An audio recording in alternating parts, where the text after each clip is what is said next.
Welcome to The Explainer. Today, we're diving into a completely fascinating journey through South Carolina's physical and economic transformation. We're going to look at how a landscape that was once dominated by wide open fields fundamentally shifted into this modern, interconnected network of bustling cities and highways. Okay, let's dive into this. Just consider the stark contrast of a typical South Carolina main street over the course of a century. Back in 1920, you're looking at dirt roads, horses, and these small local shops that were deeply rooted in an agricultural way of life. But fast forward to a 2026 projection, it's like night and day. We see paved roads, heavy traffic, and massive modern commercial sprawl. The total transformation of the landscape itself really begs the question, how exactly did we get from point A to point B? To decode the blueprint of this explosive growth, here's our roadmap. First, from fields to pavement. Second, the push and the pull. Third, 3 regions, 3 stories. And fourth, the price of progress. All right, Section 1, from fields to pavement, the great shift. So, the actual engine driving this whole thing? It's urbanization. Now sure, that's a standard economic vocabulary term we've all heard before. But in South Carolina, this wasn't just about, slapping up taller buildings. It was a fundamental, rapid upheaval in where human beings chose to center their lives and their livelihoods. The entire state essentially pivoted away from its historic farming roots to embrace the density, the speed, and the momentum of modern city centers. Moving right along to Section 2, the push and the pull, forces of migration. Now, what's really interesting to look at here is how clear-cut the human motivation is when we break it down into the push and the pull. South Carolina's agriculture was, frankly, entering a steep decline. The devastating ecological impact of the boll weevil on cotton crops, mixed with rapid farm mechanization, effectively pushed sharecroppers and tenant farmers right out of the countryside. Their livelihoods were literally disappearing.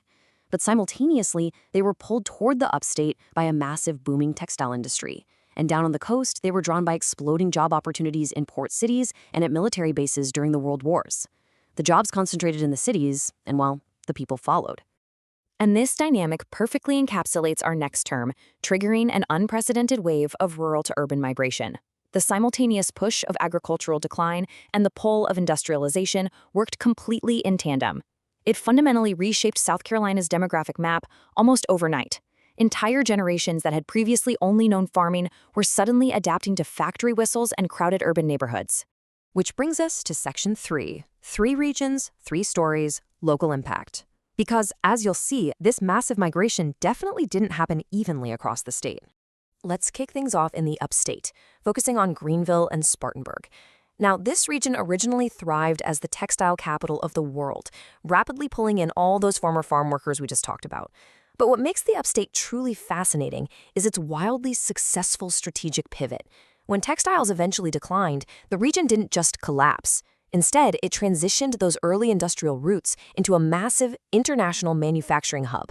Today, it leverages that deeply ingrained manufacturing culture to attract major global heavyweights like BMW and Michelin. Now, moving down to the Midlands, primarily Columbia, the growth engine changes entirely. Instead of large-scale manufacturing, Columbia's urbanization was deeply driven by its status as a political hub anchored by the state government. And right alongside that, it serves as a major educational center featuring the University of South Carolina. So the growth here was really fueled by government administration, academic institutions, and all the everyday supporting services required to maintain a bustling capital city. And finally, we reach the Low Country, specifically Charleston. The growth engine down here relies on a fascinating, highly diverse mix. You have booming cultural tourism that draws millions to the coast every single year.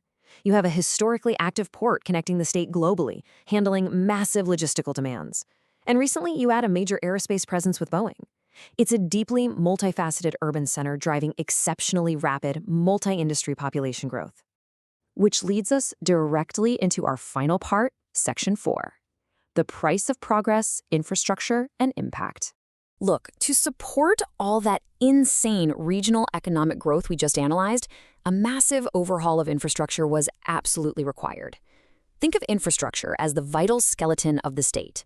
Because without robust roads, bridges, and expansive power grids, those cutting-edge manufacturing hubs and bustling coastal ports simply cannot function. The physical environment had to be engineered to match the state's economic ambition. And the most visible piece of that skeleton? For sure, it's the highway network. The introduction of Interstates 26, 85, and 77 didn't just connect existing cities. They acted as major catalysts that completely altered the state's geography. These massive concrete arteries fundamentally changed exactly where South Carolinians chose to live, work, and commute. Because of these new interstates, a logical shift occurred. People no longer had to live right next door to the factory or the downtown office. This triggered widespread suburbanization. The roads made it entirely possible to live much further out in quieter residential communities and just commute into the city centers. This fundamentally stretched the traditional borders of cities into sprawling metro areas. And the reality of this shift brilliantly illustrates how populations migrated outward. People working in Columbia expanded out into neighboring Lexington. Charleston's workforce pushed outward into Mount Pleasant, and Greenville's workforce settled into places like Simpsonville.